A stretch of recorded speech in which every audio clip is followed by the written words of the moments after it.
Have you guys played around with Teams yet? Played with what? The Microsoft Teams. Have you played around with that? I've been. Just because you're on one of those doesn't mean you can't use the stuff that's built in here. No, I mean in the office we do, of course, the SharePoint.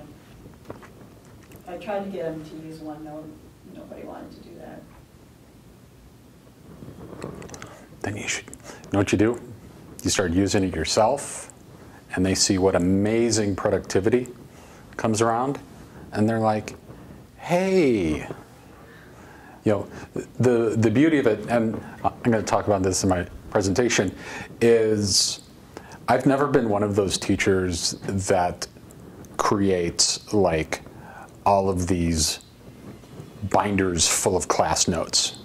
Yeah. I would try to do that. I would get 3 weeks in the semester, forget to do it 1 week, next thing you know, it's all gone. Now, because I do everything in OneNote, I simply move it from one semester to the next. So right when I'm prepping a class, I have everything from the last semester. I know exactly how the last semester ran. I know I put notes in there. So like when something comes up during class, I'm like, oh, I need to remember that for next semester to change that. I've got a little tab. I put it all right in there. I review that when the next semester comes around. I save so much time not reinventing the wheel. Good morning. Good morning. I have a question. Are you going to cover something about OneNote in here too, or that's Yes. different? I'm gonna be covering a little bit of OneNote, not an hour and 15 minutes like Penny is covering with OneNote.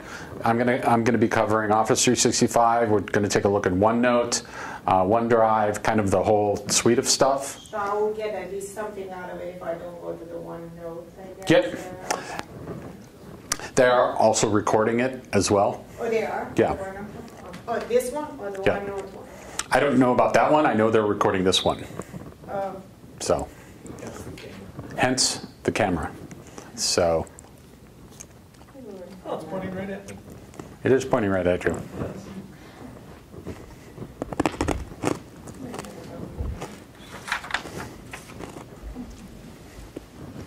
I need to scan over there. Yes, please. Thank you.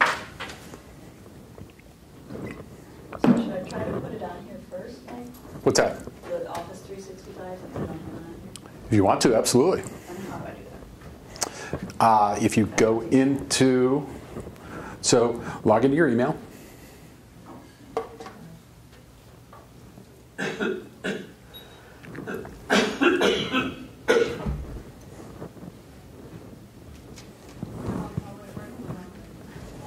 So unless I have my laptop with me, this isn't going to help me, right? It will absolutely help you because we're going to cover a lot of stuff. It's also recorded, so you can go back and see it later. You can just enjoy the show. I like shows. And then if there's certain things that you'd like to take a look at again, I'm not sure where they're going to put the presentations up, but they'll be available. You can also always email me later on if you have questions, things like that.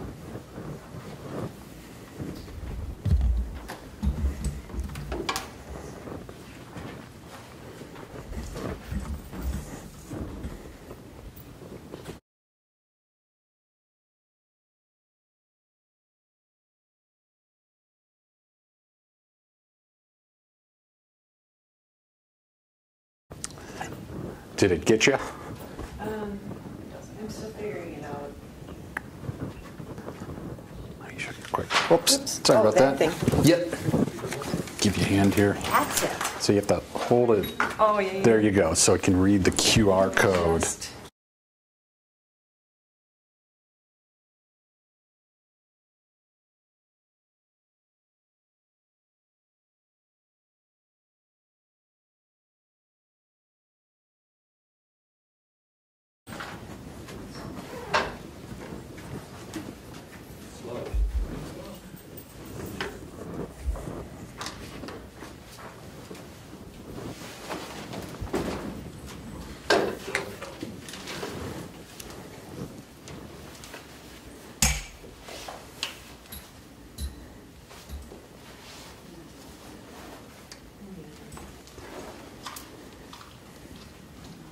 supposed to be my name on the back of this card?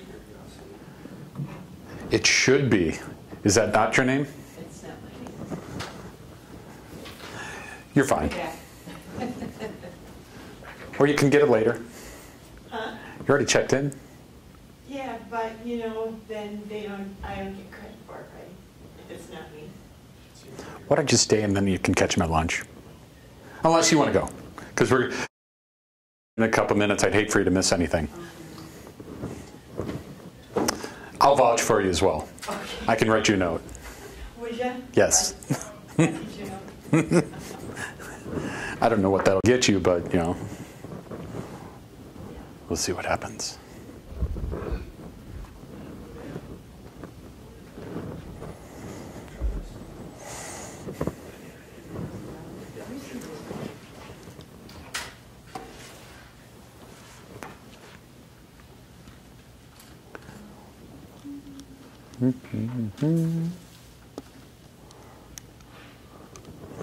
And I would guess if yours was incorrect, there's probably other ones that are also incorrect. Yeah, So well, people, I know I've seen this name before. It's just not me. yeah. Yeah, because I had to look through all the Susans to find the right one. Somebody gave this to me and I didn't even look. It doesn't want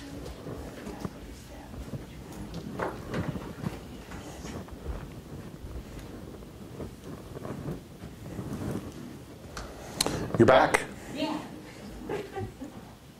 All righty. Exploring different things.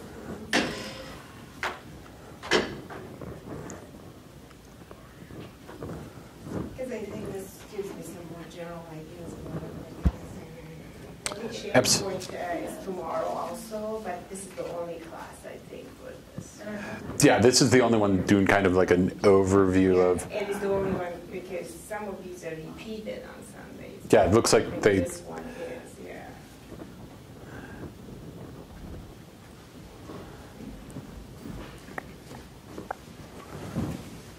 So I guess we'll.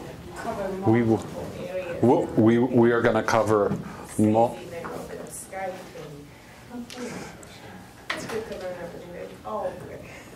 It's hard to choose. It is always hard to choose. I always hate that when I go to a conference and like, it's always the ones that I always want to go to. They're all stacked in the same area. Hopefully So- maybe school repeats some of these and another too. Yeah. Well, why don't we get started? Well, good morning, everybody. How was the keynote? Good. Was it good? Different. Different? Okay. Excellent. So my name is Michael Bender. I teach in the information technology area. So I'm over across the street on the third floor of the health building. And so today what we're going to be talking about is we're going to be talking about Office 365 in the classroom. So I'm going to do a basic Office 365 overview. Just a quick show of hands, how many people have used any of the applications inside of Office besides your email? Okay, so a couple of you. So we're gonna just kind of do an overview of that, go through some of the applications that are in there. We're going to take a look at using OneDrive for Business, which is basically your online file share. And I'll show you some things of how I use it in my classroom. And I think it's a pretty cool tool. We'll talk about using the OneNote Classroom Notebook. So this is a really cool tool that you may not be familiar with, but it might be one that you want to take a look at using inside of your classroom. Then I'm going to talk about integrating with Blackboard and how I integrate the things from Office into the Blackboard environment. And then we should have plenty of time for Q&A, things of that nature. So why do we want to use Office 365 in the classroom? First off, all the faculty, staff, and students here have access to it through Madison College. So I'm not sure the exact licensing with it. Faculty, staff, students are able to install, I believe, a copy. I'm not sure if it's multiple copies, but install a copy of it from there. They also have access to it with their accounts. So that gives us security. How many people use Google or some other sort of thing for their class. You're using a public resource to store your stuff for school. Maybe you're cool with that, maybe some people aren't. With Office 365, all of my content is only available to faculty, staff, and people that are authenticated through the school. So it's a more secure environment. It's also multi-platform and multi-device. So what I mean by that is that it works on Macs, it works on PCs, it works on iPads, it works on iPhones. So Microsoft has made huge investments on the applications on those platforms. So your students, chances are, they're probably using one of those platforms, Android as well. So students that have iPads and all of those sorts of things can access any of the resources. Yes? I have a class where I teach these little pieces to students, but so it's Word, Excel, Access, and PowerPoint. And I had students, if they don't have the Microsoft programs, I directed them to the library to download Office 365. But the Mac people all said that they couldn't get access on their Macs. That is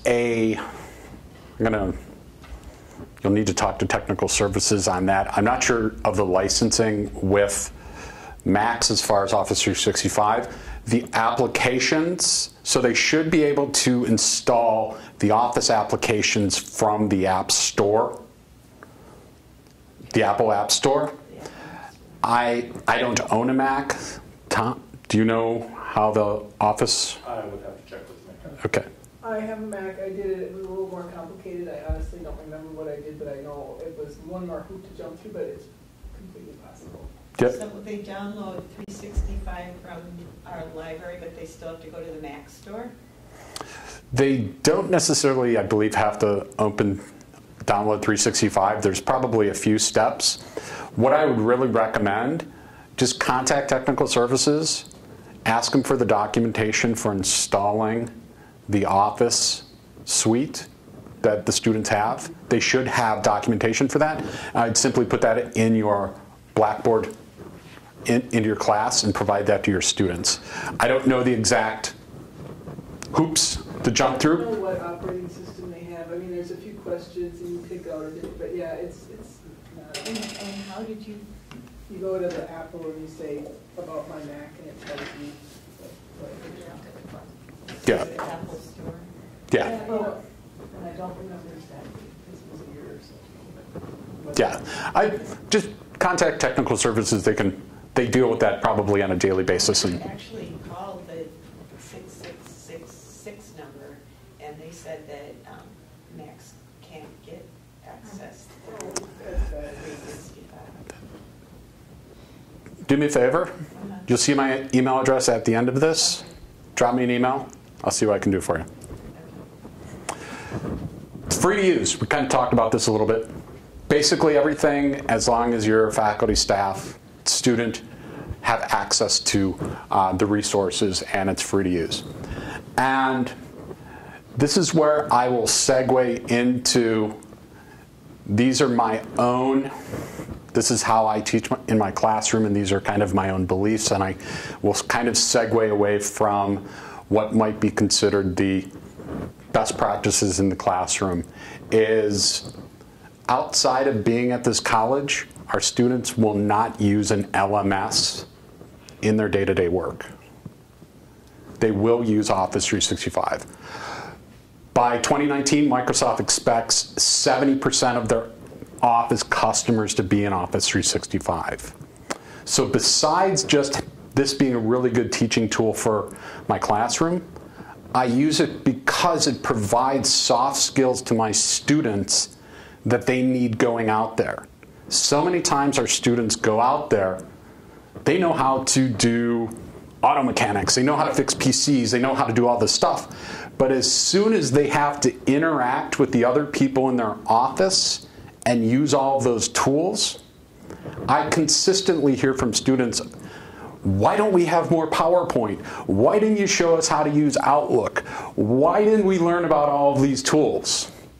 because many of these soft skills don't fit in, and so that's why I've built many of them into my class to give them some experience of working with those along with the things that we're teaching technology-wise. So just some important notices here. Office 365 is constantly changing. So as opposed to probably many of us, probably years ago, bought a copy of Office for home and we kept it for 7 years. The way it works now with Office 365 is that when Microsoft has new features, they push them out. When a new version is available, they will push it out. So what that means is that you may find new features that you didn't see yesterday in Office 365. You may see things might move around in Office 365. And that's simply the way of the world these days, that we have to deal with that. Some of the features aren't fully licensed by the school. One of the things, we were talking about this a little bit earlier, is Microsoft Teams, which is a way to collaborate with other people that are in your Office 365 organization.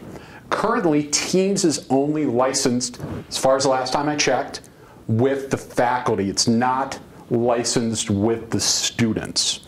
So that really means that we can only collaborate as between our the faculty and staff with that. Like I said, some of the techniques might not fall into the best practices because I'm not really a big fan of Blackboard. Some of the latest changes are pretty good, but as a tool in my classroom, it's not my favorite way to go about teaching everything. That's why I'm trying to show you some of the things with Office 365. I'll also show you how to integrate those two together, because I don't want to just simply, I do know some instructors that have, in the IT department, that have completely abandoned Blackboard and everything's taught through websites and other things like that. I understand that students have a familiarity with Blackboard. It's what they use for a lot of their courses. So I weave the things in that make sense for me into my courses. So we'll be taking a look at that. And as always, I like to say your mileage may vary for whatever you're working with. So some of these techniques might work in your classroom, some of them may not, but we'll take a look at all of those. So that's all for the slides. So that's going to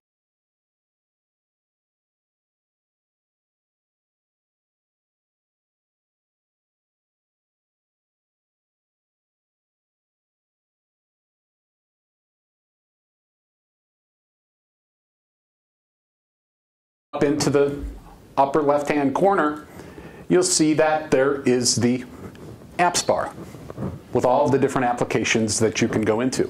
And notice it says Office 365 with an arrow. That takes you to this nice little page that we have here. So on this page, this will have the common applications that you can work with. Outlook, OneDrive, all of the apps that are available currently through the college, class notebook, forms. You can also explore apps through there. What's nice is you'll see a list of the current documents that you've worked with. I really like this because every device that I have that I'm logged into the school with, I simply have to log in, go into whatever I'm using, whether it be PowerPoint, OneNote, Word, or Excel, and it's connected directly to Office 365, and it shows me the last things that I was working on. So I don't have to hunt and peck. Where did I put that document? It's all shown right there for me. So if I wanted to go into this presentation that I was just working on 5 minutes ago, I can click on that. If I wanted to go into any of the OneNote notebooks or other things that I've worked on, they're all available for us to work there. So first area where we're going to take a look at is I'm just going to jump through some of the different tools we have. So first I just kind of want to show you what Teams looks like. So chances are you're probably in an Office 365 group, which is basically a distribution group that gives you access to collaboration.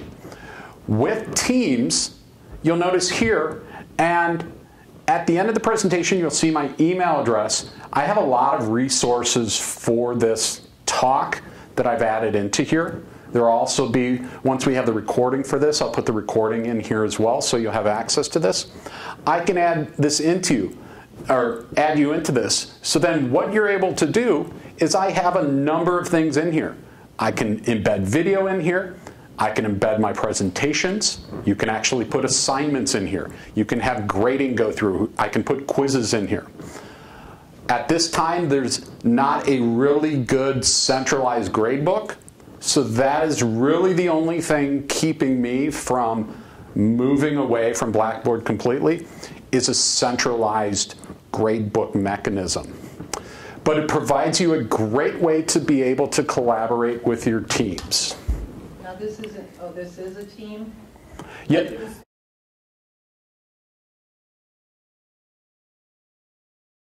I have a number of conversations. So I was having a conversation with Alan when I did this presentation last fall. And so it combines instant messaging, it combines distribution groups, all those sorts of things into one tool for you to be able to use. Do I need to ask to join your team, or how does that work? Yep. Send me an email, then you would ask to join my team, and then I would add you in. Otherwise, if I had a full roster of the class, I would just go in and add those people in. So if you created a team, say for your department. So like our department, one of the lab staff created a central team for our staff, and they simply went through the roster and they added everybody in. So I would just go through, and after getting if I got the roster from CETL, or if you email me, I would simply add you in here and you'd be able to take a look at this. Yes? But you cannot do that with students.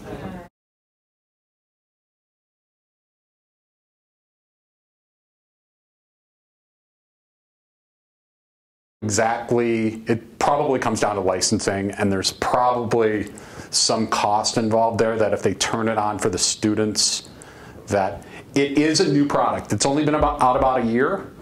So it might be one of those that if they did turn it on, it's kind of like what happens with SharePoint if you don't completely manage it, that it kind of goes out the door and the next thing you know, it's uncontrollable.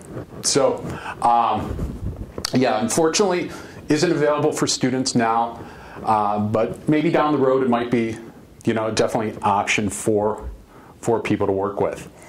The next tool is called Stream. And this is basically a place where you can put, as you can see that CETL's put some basic videos out there. So it's a repository that the college can use for storing videos. The one thing with Streams, this again is also a newer tool as well. So there's not a good mechanism for creating just a repository for your videos. But that might be, again, remember I said that these things are constantly changing. So chances are down the road, Microsoft will see what people need for this, and they'll look to modify those down the road. Is there a file size limit for this stream? Like how big of a video? That's a great question. I'm not sure of the size. I know that this one was fairly large. That's 51 minutes, so I'm like, that's pretty. Yep, this was pretty large when we rendered it. So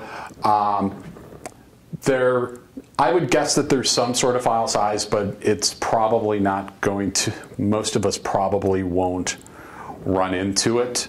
Normally when I create videos, I try to keep them in the 5 to 10 minute range. But if you're doing one like this, where it's for this length of time, then it's going to be larger.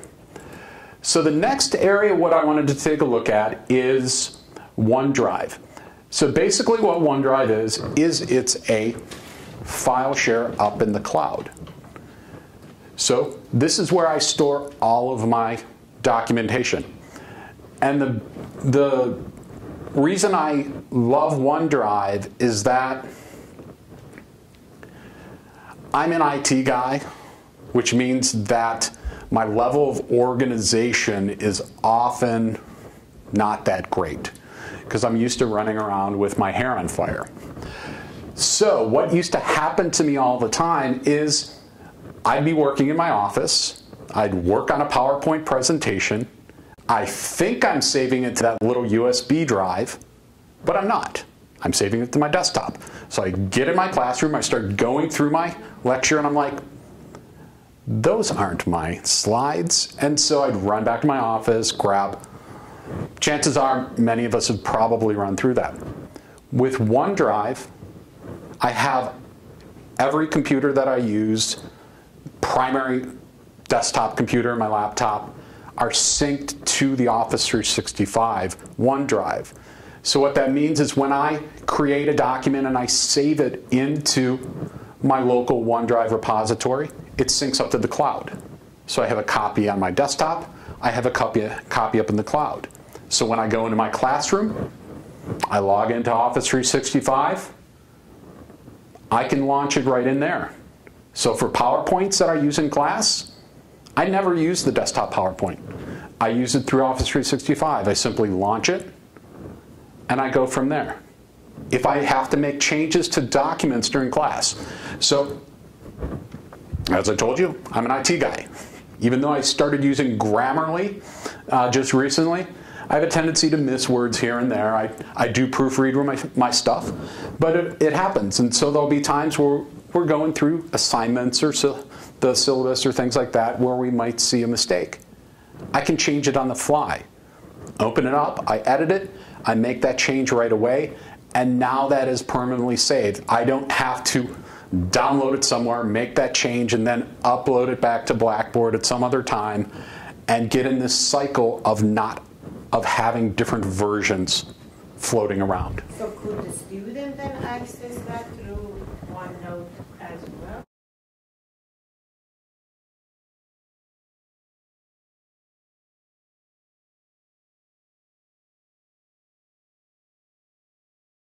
Question with just a quick demo showing in here. Nope, this is the perfect time to answer that. So let's take my syllabus here. So if I click on that, that brings up my syllabus. If I want to do an edit, it gives me the choice of editing in Word, or I can make that edit in OneNote. So if I go back to my documents here, let's say I want to make this available to my students. I right-click, I choose Share. Brings up a little box here, tells me who I want to share it with. People in Madison College, people with existing access, or specific people. To make it easy, I just do it people in Madison College, because what I do is I give my students a link to that document, so when they click it, because there are people at Madison College, they have access to it. Default is always going to allow edit. So you want to make sure if you're using this, you turn that off. When I first started using this, I would have students sometimes edit my documents, and so it kind of defeated the purpose of having that out there. But if I turn that off, I click Apply, I could send that to people, I could copy a link, so it creates a link that I can then embed anywhere. I could put it in an email out to my students. I put it in my OneNote, which we're going to see in a second. I also set it up as a web link inside of Blackboard so that they have access right to this. So anytime this changes, they have the most recent copy of that. Question? Okay, so this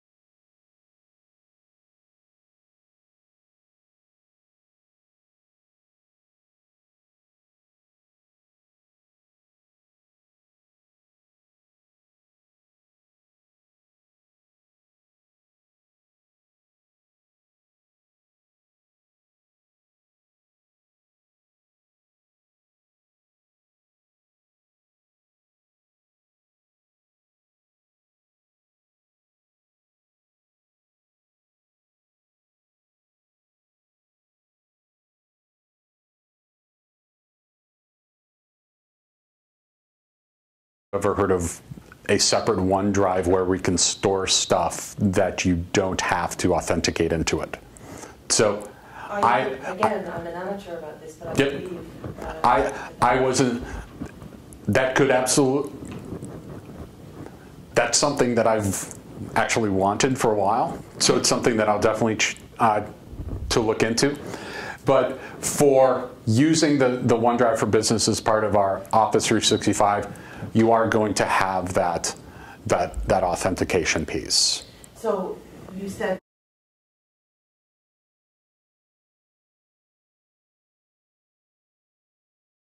document.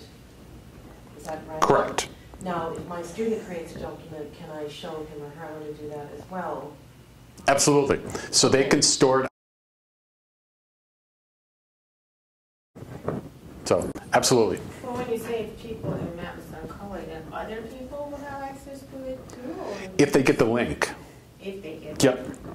So I do everything by link. So if somebody got the link to mine and they were in Madison College, they'd be able to get into You it. have to share the link, but access it. I have to share it or they have to find it.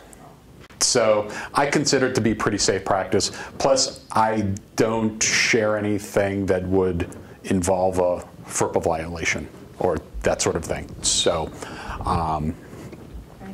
you are welcome. So if we just do, you'll notice that it shows all of the different file types here. If I click on that, you'll see that this is just one of my lectures.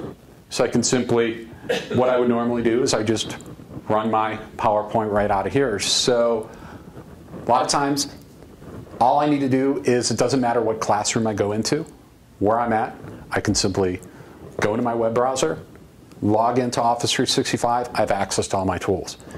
Even if, for chance, maybe I go into a classroom that doesn't have the Office apps on it, I don't have any problem because the Office apps are all loaded up there. Your mileage is, of course, going to vary if you're doing some, say, complicated stuff with any of the tools. But most of the stuff that we would be doing in the classroom, you're probably not going to run into any issues with the apps inside of here.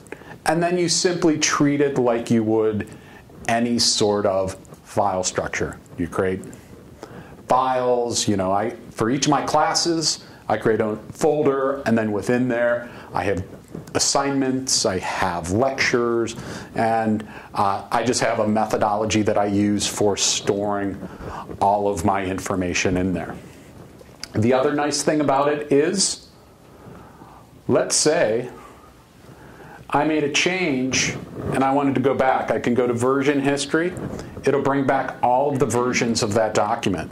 So if I made a major change to it and I'm like, that was a really poor change, Mike, then I can simply go back to all of the previous versions that are available for that document. So the versioning is, I think that's a pretty cool tool as well as allowing you to get back to those things, because we all do it from time to time. We might delete something and save it and need to work with that. So then you can also download as well. So for my class, I have students that use a lab addendum that they use to submit their assignments. So I still have them submit assignments through Blackboard. So what they do is they click on the link for the assignment. It'll bring the document up in OneDrive. Because it's read-only, they download that, and I tell them, save it somewhere safe. They can put it on their OneDrive. They can put it on a USB drive. And then once they complete the assignment, they submit it up through Blackboard. So your students have access to whatever you're going to give them access to. So that basically covers OneDrive for us. You'll notice there's also a recycle bin here that it has all of your old documents and things of that nature. So let's take a look at OneNote Classroom Notebook, and we're going to spend a good amount of time for this. So if you go into the app section, there's one that says Classroom Notebook as opposed to OneNote. And this brings you in here where you can create a new class notebook. And what a class notebook is, how many people have used OneNote? Okay, so the typical with OneNote is it's just an electronic notebook, right? With the classroom notebook, what this allows you to do is you create a central notebook that you then add your students into, and they each get an individual section in that notebook. So I have a teacher-only section where all my notes are, where I do all of my work. They don't have access to that. I have a collaboration space where my students can collaborate. I can also assign the permissions in there as well. So if I want students to be in a group project, and I group them together, and I want to be able to have them be able to interact through OneNote, but only say the 4 people that are on each team, I can set up those permissions through the Manage the Notebooks area. And what it allows me to do, let's take a look at creating a notebook here. If I go in and create a notebook, I'm just going to call it Demo. It allows me to add these different spaces. So I have a collaboration, a content, and then the student notebooks. I can add another teacher with permissions. So say you're working with a part-time instructor and you want them to have access to the same notebook that you use in your class. You could add that into there. If I click Next, it's going to ask me for the names of the students. This gets a little bit tricky. The reason is I can't just type the student's name in like we can in Outlook and it auto finds them. So what you have to do is you go into your schedules in Faculty Center, and you know that little button that says Email All, and it brings up the window with everybody's name, email addresses? You copy that into Notepad, you change the commas to semicolons, you copy the whole thing, you copy it in here, and it'll find everybody's address. That, unfortunately, is the quickest workaround we have at this point until they integrate the ability to add those in more easily. So when I click Next, Or when I put emails in it populated with their email. let's see.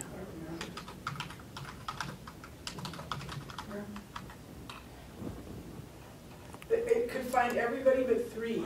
It could find, yeah, sometimes I've had some problems with that. So that might be your mileage may vary on that as well. So for the student space, you can choose what you want in there. Do you want handouts? Do you want class notes, homework, quizzes? If you want to add an additional section in, you can add those in at this point. So I traditionally I'm not using this area heavily in my classes. I basically tell students, hey, here's a great place for you to keep notes in the class if they get engaged with OneNote. In the future, there's a possibility of being able to do quizzes through this, being able to survey your students through this. If I had a class where I had students doing journaling, this would be a great place to have the students journal, because this is a private space that only themselves and the instructor has access to. So that would allow me to be able to take a look at their journal from time to time to see, what they're writing about. So if I click Next, it's going to basically show me what this is going to look like when I create it. And we'll go ahead and create that, and that will set that up for us. If we need to manage that later, we can go through that same screen we were at previously. So at this point, we could open this in OneNote, the desktop, or OneNote Online. Notice right here it says download the class notebook add-in. If you're using the desktop version of OneNote, you want to add this in. The reason is it provides you a set of tools that allow you to interact with the classroom notebook. So what it allows you to do is that, say you're working on some notes in your teacher section, or perhaps some sort of document, and it's fully fleshed out. It's got a bunch of stuff in it. It's got links, it's got a video, it's got a bunch of things that you don't want to copy and paste that over to somewhere else. say you want that in the student's notes. I'll show you this in a second. You can choose to have that put and distributed right into your students' notebooks. So let's say you have a class, multiple classes that are using the same notebook, and you've got 100 students. One little process distributes that to all 100 students. So the add-in's a good tool to make sure that you have available for you when you're working with it. So let's jump into the OneNote Classroom Notebook. So this is the one that I created for when I did this demonstration in the fall. So you notice up here I have a collaboration space, and then we have each of these tab areas. What's going to end up being in when you create these, it's always going to have these default sections to kind of give you an idea of how to work with these areas. So the collaboration space is really designed as a place for you to collaborate. And like I said, if you want to set permissions on specific sections for your students, you can absolutely do this. I'm going to show you a little bit later. Actually, I'll show you right now how I use this in my classroom. So I have a class called Server Pro, and it's a capstone class. And I have them doing a lot of soft skills stuff along with the technical stuff. And one of the things that I have them do is I have them research what are the hot trends and jobs in IT right now. And then as a team, what I have them do is, once they have that list, I have them go out and find resources for that and put in a description of why they think that's a good resource. So as you can see here, we've got some topics, different links that are available, a little bit about each one of those. And what's nice, because this is Office 365 and the students are logging in with their account, I can know who made which changes in there. So I can keep track of who did what work. Why I think this is kind of cool? What have I just done here? I've crowdsourced this project. So if I have 2 classes of 20 students that each group of 4, so 5 groups each class, math is sometimes difficult, that comes up with a whole bunch of articles that my students just crowdsource together. So they all have access to these, so they can all get access to those. So I use it as a collaborative space, a way for them to work together and do some of those projects. This is one of those things that some people, it doesn't fall in your typical, instructive design methodology, because that methodology is you're trying to keep everything in one place. But again, remember, one of the reasons why I have my students using these is because I want them to have access and be working with tools that they are going to be working with in the workplace. They can click on one of these and then put their ideas and Yep, they just write in here. So when these start out, if we take a look at the example here, I just have that as the base example, and then they just create a page under here. All of the team members put their work in there, and then all I have to do as an instructor, I simply go in there, I look at all of them, I have them put their names in there, and that sort of stuff, and then I just go back to Blackboard and I give them their points. I can also use this as a feedback method. So if I wanted to give the students feedback on whatever they put in here, I could put inline comments right into here. I don't have to go through other tools to do that. Yes? The place where we got stuck is that we couldn't all add to the same document. It kept making an individual document for each student and then linking to each other. So apparently we must have been missing a step somewhere. So I'm looking at this more closely. So we had the... It should be once one person creates a page, and then you go into that, then if they're writing on that page, it all should stay on that same page. From time to time, you'll run into some merge issues, but for the most part, what I do to also alleviate the issue of Where do I store my stuff? I create the pages for the students. I did it. It was a huge disaster, and we had to abandon it. You had to abandon it? Yeah, because I thought, this is going to be great. I have the students take turns taking notes for each class, and then they share with each other, and they talk it over, and dang, I thought this will be perfect, and it was just horrible. No, So that's why I came to this class, because I figure I must be doing something wrong, but it is not very intuitive. I'll say that much, because I spent a long time, and my students couldn't figure it out either. So. Yeah, I can honestly say I haven't run into many problems with students being able to put their work and things like that in there. So then the content library, that's where I put everything for my classes. So I have my class notes here. So you see I have my each day laid out. And I was talking about this earlier, is that being an IT guy again, I've never been good at creating a binder week 1 through 16. So back in the old days when we didn't have OneNote, you know, they taught you to create that, and usually after week 3 or 4, I'd forget a week, and then the next thing I know, I go back the next semester and like half the semester is missing. Now, this is what I do before every class period to prep for my class. I go in there and I write all my notes.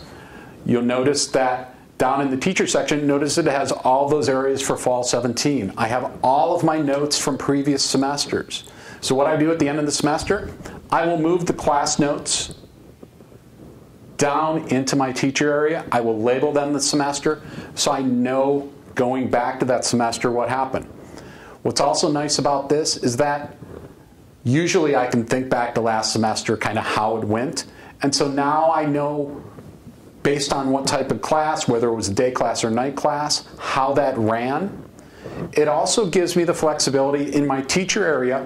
What I'll do is I'll have a section where it's labeled next semester. So when something comes up in the class that I'm like, oh, we need to cover that next semester, I go right in, I enter that on the list, so then I have a laundry list for when next semester comes up of all of the things that I want to make sure that I capture going forward. So I'm never reinventing the wheel for my classes. The amount of time that this saves me is probably not able to be calculated. Plus, I've been using this workflow for a long time, so I've become very efficient with using it. My students, I can tell you, take a little bit to get the understanding. If you decide to start using these things in your class, at the beginning of your class, just like we're taught to walk our students through how to use Blackboard and how to use the different tools, you need to make sure that you spend some time with your students introducing this tool. A lot of times they'll forget that when they click on a link that they have to be logged in to the college to get that to work. So it's one of those things. I have had some students be like, I'm not sure where I'm supposed to be. And then I just take some time with them and kind of explain and walk them through there. The other thing I tell the students is, this is how you can see what we're going to be doing next week, because I'm working on it for the next week. So they can go in here and they can see what we're going to be going on and my notes. And I also warn them as well that these are not your typical notes that you take in class. These are the notes that I use to basically work through my lecture. So they might not be as detailed as someone would take in class, but it does allow me to be able to provide them a lot of information. So one of the classes I teach is called Infrastructure Automation. It uses a scripting language called PowerShell. And so everything we do in class is code. All of my code is in my OneNote. So what that means is, remember I said before that you don't need your laptop because I want you to follow along? That's the way I want my classes to be. I want my students to watch me as I'm putting in the code. I want them to see what's happening. And I tell them, You will have the exact same demo environment for your labs as I use. This is the exact same code. Watch what I'm doing. Be engaged. Ask questions. Then go home or go to the lab and you have all of the code that you can run on your own. So it gives me the flexibility of trying to get our students out of the notebook and scribbling notes and actually taking advantage of the things that we have to be able to give them that is not in the textbook, that is not in our videos or whatever mediums we're having them work with. So that's one of the reasons why I like this as well. So you can work out a problem like writing on a notebook, like you do on that. I teach that. So. Let me show you an example of that real quick. Just one other question. Do the students have access to all of this then? Or can you hide things from them? Like in Blackboard, you can have more information than what I have. Or whatever you have here, your old notes will be available to them as well. So, great question. So, I'll rephrase that. So, what do students have access to and what do they don't? Collaboration space, by default, they have full access unless I go in and set the permissions for each area, which I can do. The content library, that's where you put everything that everybody has access to. Notice teacher only here? That's where your stuff goes. So if you have class notes, if you have, say, the answers to quizzes or things like that that you want to just have for yourself, that's where you're going to put that information. So let me go over here to the other notebook that I have here. So I have this called Diagram. So this is a Surface Pro. Don't know if anybody's ever seen these. One of those fancy devices from Microsoft. And so I can go in here and those things on the wall, I never use those. I no longer use whiteboards anymore. The reason is I used to use a whiteboard and I used to draw on it all the time and then I'd have to take a picture with my camera and get them to the students. What do I do now? I go up here, I draw little diagrams, and in about 20 seconds, you're going to see some stuff show up on the screen. But you need one of those. I need one of those to be able to write on it. You would need one of those to be able to write on it if you have a device that supports pen input, which many of the touchscreen laptops do. Let's do a quick refresh here. Sometimes, depending on how long it takes the squirrels that are all working with the ones and zeros to get these moving, that it can take a little bit of time for this to show up. Oh, come on. Am I in the right one?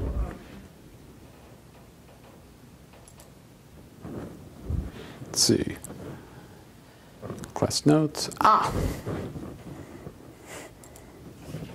I was on the wrong tab. So there it is. So not very pretty, but that's what I would draw on the board. What can I do now? I can go back when I have more time and I can clean this up. It's a permanent part of the student's notes. So I could add more context to this. Let's say after the lecture, say I wanted to put a couple paragraphs about what was in here. Create a text box in there. I can type in whatever that context is, so when that student goes in to view those, they don't have to be like, hey, what did Mike say in class about that? I can put that context right in there. And this works for a lot of different things. So let's go over and we're going to go to the diagram here. And I've got OneNote on my phone. So everybody say cheese. Okay. In a few seconds, the picture will come up there. So I can use all of these different voices. So there you go. what's cool about all of this stuff, not that I like working on the weekends, but I like being available for my students to be able to answer those really easy questions, is sometimes I'll get a question and I'll get the same question multiple times because I made an error in my documentation. I could go right to OneNote and make myself a note, or on my phone, go right to that document through OneDrive, edit that document, those changes go right up into my documentation. So I think some pretty cool things that are, available for you. My recommendation for this is, if you haven't used OneNote, start using OneNote as a platform for yourself. So try it out for a semester as a storage place for your documents, so that you get kind of to learn how it works and those sorts of things. Once you're comfortable using it for your work, then maybe see if you think it's an opportunity for you to use in the classroom. I think it's a great tool, but depending on whatever the course is, it may not be the right tool for you to roll out to your classroom, because you might have a very fleshed out blackboard that has everything in it that you need, that it's all set up, it's perfect every semester, students know exactly where to go, that throwing in something else might just be kind of throwing in a wrench. But start out with yourself, see what happens. Can you take the content from that OneNote and then, for myself, and then put it on the blackboard? You have. You could copy and paste it. Copy and paste Yep. it. Yep. It'd be when you start getting into, so you can embed video, audio, all sorts of stuff. So one of the things I wanted to show you is, let me go down here to the teacher only area. And notice I have a survey in here. Microsoft has this tool called Forms. This will take a while to load up. What I can do is, let's say I want to survey my students every week. I have this one called Class Money is Points. They put this in, they submit it, it goes to a response area where I can look at all of the responses for that survey. And that's a survey from Microsoft? You didn't I created this. I'm going to show you in a second where you would go to create this. Let's say I want to pass this out to my students.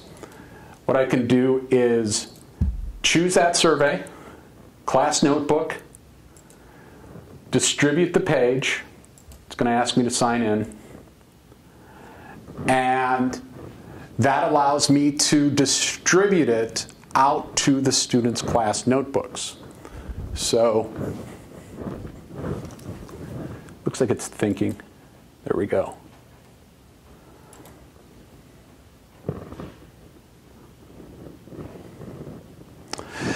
As with, you're noticing in here, taking a little bit extra time to do some things.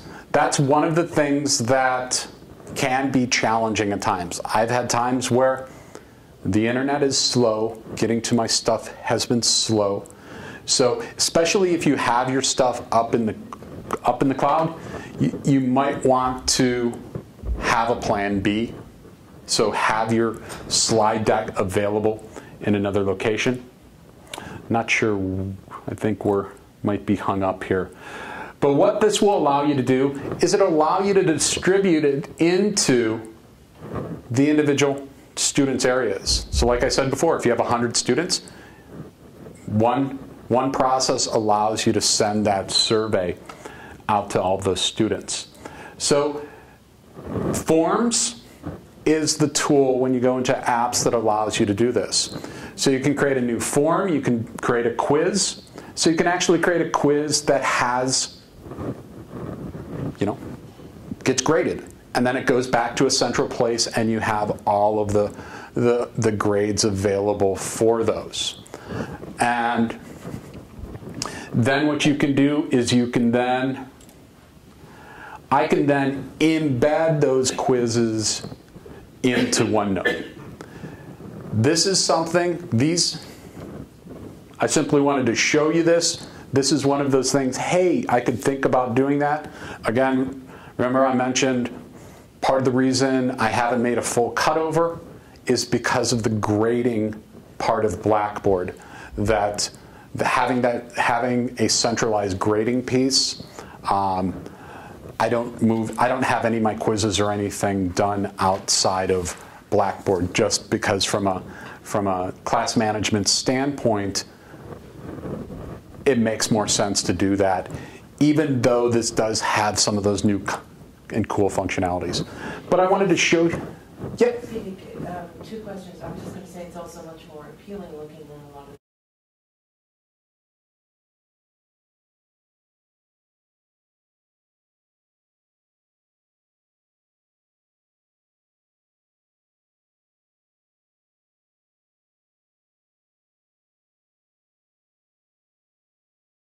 If you go in here, you can share it,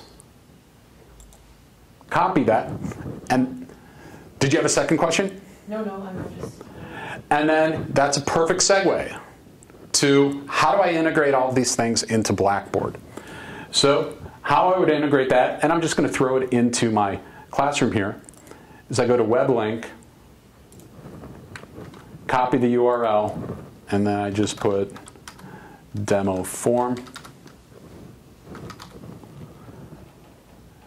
Make sure to open, default should be opening up in a new window. I always, whenever I put any sort of thing going outside of Blackboard, I always make sure that it opens up a brand new window, because we can get into, Blackboard gets kind of weird, especially when it takes you out, then students are like, hey, where am I? I like to have that second window open so they still are anchored in Blackboard there. So then I just simply click submit there.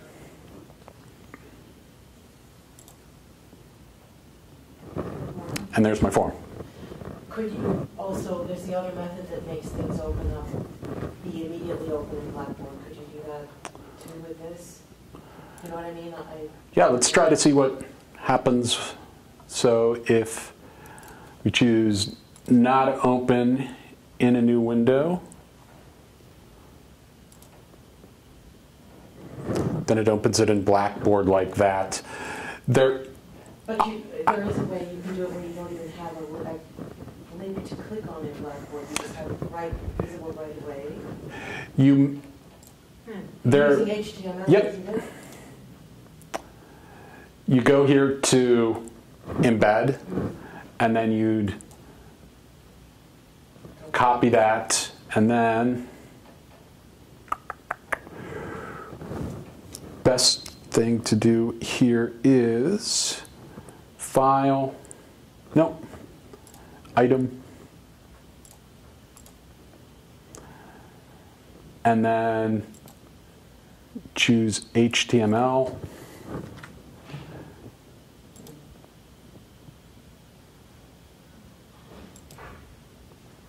Oh.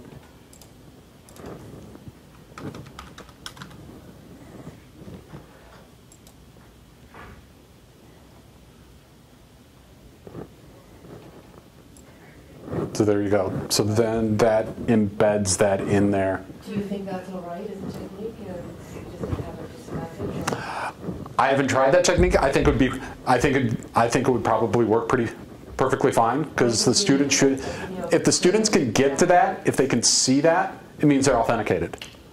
Right. Because they have to be authenticated to be in Blackboard anyway. So that should work out for you. And they still can electronically access this and click on those to choose, or you have to click it to say, oh. Nope. I'll do it directly. Click the little buttons.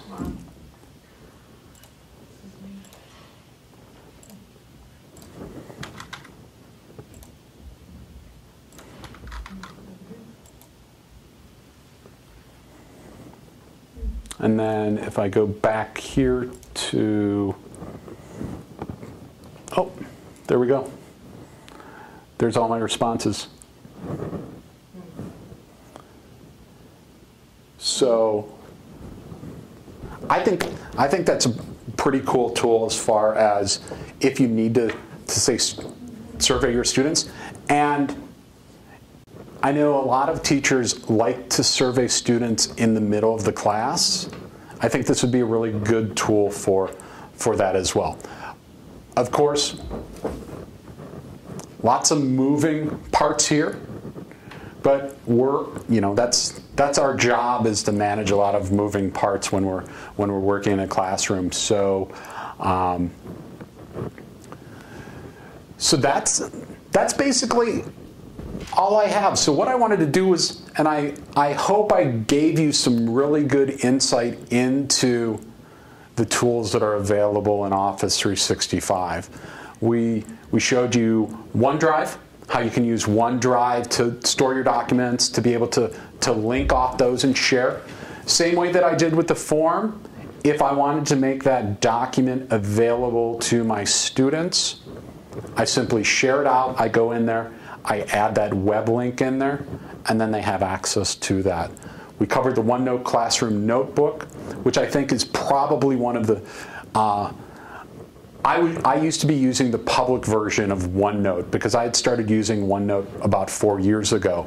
And I kept waiting and waiting and waiting for technical services to roll out the Classroom Notebook functionality in that. So when they did, I was really excited about it because I think it gives you as an instructor a really good tool for being able to manage your classroom. I think the collaboration space, I think, brings some really cool possibilities of getting students to work together.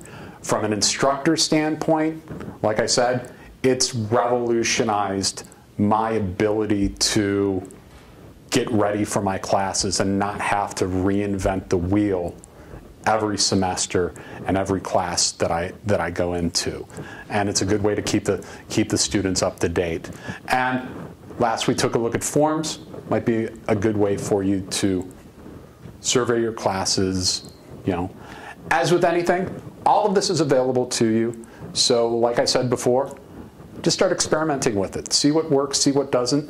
When I started using this in my classroom, I tell my students all the time that they're my guinea pigs. Whenever I come up with something new, I'm like, hey, can you all try this out to see what happens?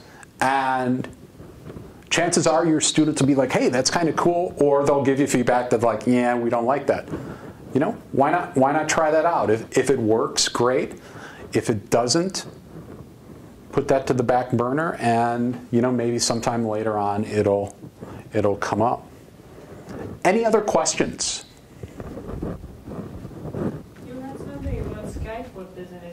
Oh, yeah, since we have time, let's go. Let me show you that real. Let's see if I'll be able to get into that.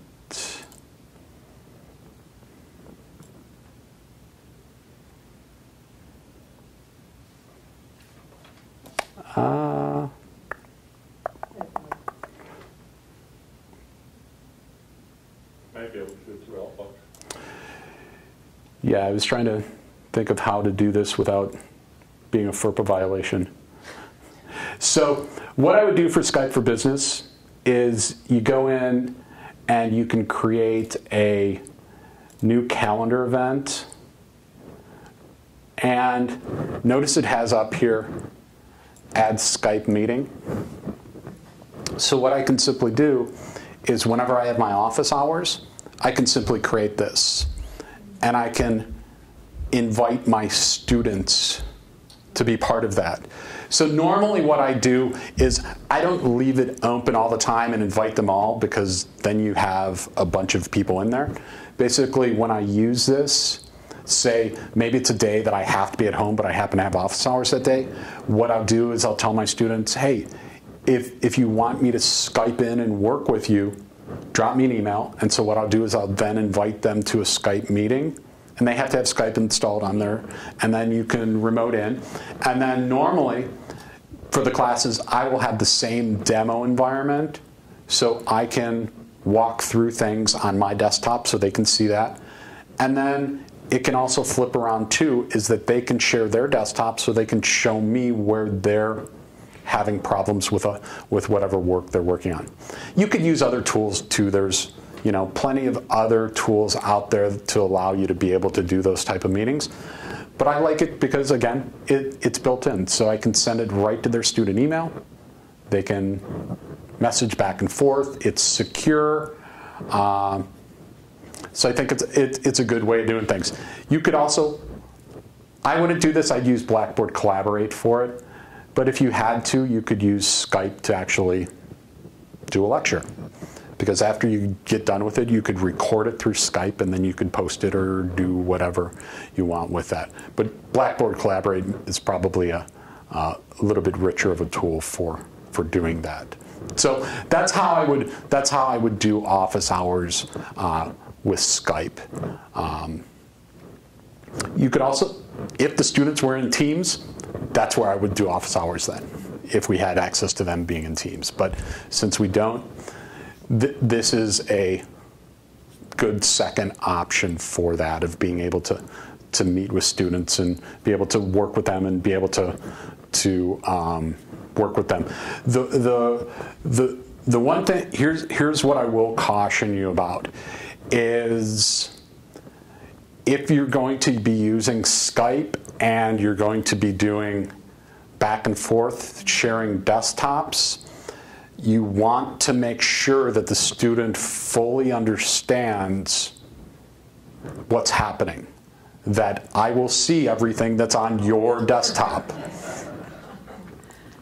Because back when I worked in the real world, I was teaching a person on my team to remote into workers' desktops to do work with them, and the cardinal rule was you talk to that person 30 seconds before you did it, so you knew. And this person said he talked to him, but he didn't, and he logged into his computer, and inappropriateness. So you just want to make sure that the students understand that paradigm, and from your side as well. You want to make sure that if you're interacting with the student on your desktop, that you don't have your email open up, or things like that, or the Blackboard gradebook. It might be in the background, and you might not think about it. So whenever you're using any of those, especially video, you want to keep that in mind, just to make sure that you don't compromise any of that FERPA information and that sort of stuff. So, great question. What is Sway? I haven't clicked on that. I don't know that. So, I have to tell you, I haven't worked with Sway. My understanding of what it is, it's kind of like PowerPoint meets some audio-visual design sort of things. So it allows you to create, like it says, reports, presentations, training materials, and newsletters that are interactive. I see blog up there. Yeah. So you can do you could play that. It allows you to basically make a richer presentation platform, and it allows it to go into some different mediums. If you take the time, there are It almost sounds like WordPress. kind of like that. So as you can see, there's a bunch of different tools that are out there. I'm going to show you one tool, since we got a little bit of time left. And if people have questions, they can absolutely ask these. This is one that's called Flow. And has anybody ever heard of an internet tool called If This Then That? So IFTTT, what it is that if this happens, do that. So I blog, and I'm on Facebook, I'm on Twitter, I'm on LinkedIn. So I blog about technical stuff that I want on Facebook and Twitter and LinkedIn. So I created IFTTT things that whenever I blog, it posts it to Facebook and Twitter and LinkedIn. So it's personalized automation. That's what you can do here, is that you can create personalized automation for your workflow. So if there's certain things that you want to happen if something happens inside of your Office workflow, You can build those out through here. So like one that I have at home that I use, because I have a personal Office 365 tenant at home, is that anytime I make charitable donations, they always send you a document with a PDF. I have a flow at home that anytime I get an email from the named charities, it saves whatever attachment into my OneDrive into a specific folder where all of my charitable donations go. So it's a way for you to be able to automate things that you would normally do manually. So this is one of those that I can tell you that I've spent many frustrating hours trying to get them all to work, but they have a number of canned things in here that you can play around with. So like here one, save Office 365 email attachments to OneDrive for Business. So that would automatically save every attachment that comes into your mailbox into OneDrive. Is that a good thing? Don't know. But it's an option for different things that you can do. You can have it tell you what today's weather is going to be. You could get a push notification when you receive an email from your boss. So for us here, I'm not sure how relevant that is. However, if you're, a staff member maybe, or perhaps, you want to make sure that every time your dean sends an email, you get notified for that. It has those functionality built in. So that's a cool tool. So if you've used IFTTT, very similar to that. It's simply kind of like a business side function for that. Any other questions? Okay, great. Well, I want to thank you all for coming out today. I am mbender at madisoncollege.edu. Bender. Feel free to contact me if you have any questions. If you'd like to be added to that team that I have that has a bunch of different resources on different Office things, just drop me an email. I'll be happy to add you to that. Also, they are videotaping it. So once that video gets posted or what have you, I'll be happy to let you know where that's located as well if you want to check back in on that. So, there aren't any other questions. Have a great day. Thank you.